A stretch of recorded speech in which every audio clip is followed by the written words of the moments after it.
Обилните врнежи од дожд во текот на ноќта и предпладнето во Кочанско предизвикаа излевање на одводните канали и на атмосферската и фекална канализација. Поради тоа се поплавени дел од градските населби, како и селата во рамничарскиот дел од општината. Најкритична е состојбата во селата Горни и Долни Подлог, каде водата навлезе во дворовите и домовите. Исто така направи голема штета на складираното жито и на сточната храна во амбарите, а ги поплави и градинарските посеви. И мало е другар до сега вака, меѓутоа до толку не. Што да кажем, без зборови може да останам, големи штети имаме, неодговорност најпрво на нас селаните, а после на општината Кочани. Најголемата причина е најпрво човечкиот фактор, па се натаму како што треба да биде. Има начин да се реши овој проблем. Овој проблем е 20 години више. 20 години. Еве да погледнете тие куќи тука. 10 куќи сме најоштетени тука, имаме по 7-8 илјади штета евра. Да се чистат каналите или да се пренасочи, има услови да се пренасочи овој канал. И тоа големи услови да се пренасочи. И овој канал да користи само како за атмосферска, а не за фекални и оризни површини. Па, штета.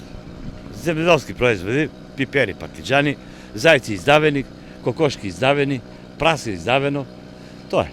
По собите још нема вода, али уште 3 сантима фале за да улегне. Моторки употребуваме, бучат, мислам дека е џабе. Доека не се најде дека е дефеко. Одека доаѓа таа вода, ја доќеска у два стана, 2 багера дојдоа, луѓето дојдоа. Тоа нема спаса. Па ја ќе кажам дека најкривично е у народот. Секој свашта, фрле, умре, гуде, фрле у јазо, фрле обично ѓубре у јазо, непедантност, нецивилизован народ сме ние маќедончијата, тоа се знае, секој го знае тоа. И за тоа настрадуваме. Тоа се од нас, од народот. Не е од Господа тоа. Ако беа чисти каналите, водата си бегаше. Дека треба да си бега. Еден час по полноќ на терен излегла градежна механизација од комуналното предпријатие Водовод и почнала со расчистување на одводните канали. Сепак состојбата со поплавените села беше непромената и во текот на предпладнето. Од локалната самоуправа рекоа дека преземаат мерки да им помогнат на жителите на селата. Уште од ноќеска ги пуштивме машините кои ни стојат на располагање од јавното комунално предпријатие.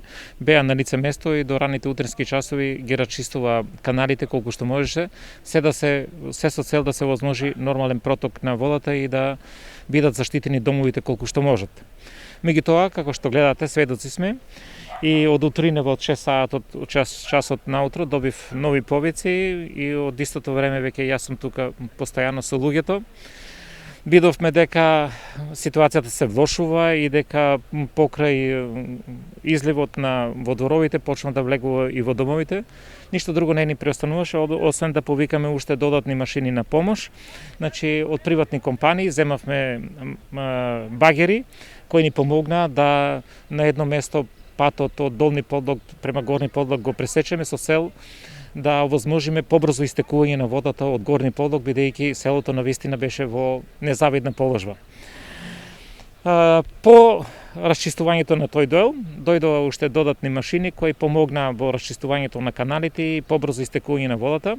Меѓутоа, меѓувремено се случи нов проблем, каде што дотекува уште повеќе вода, отколку што може да примат сите овие одводни канали.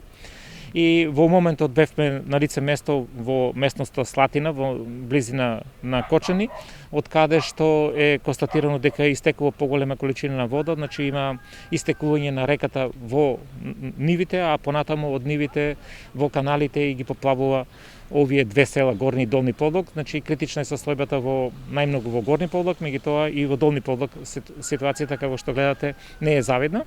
Поплавени куќи и дворови има и во соседната општина Чешиново Облешево.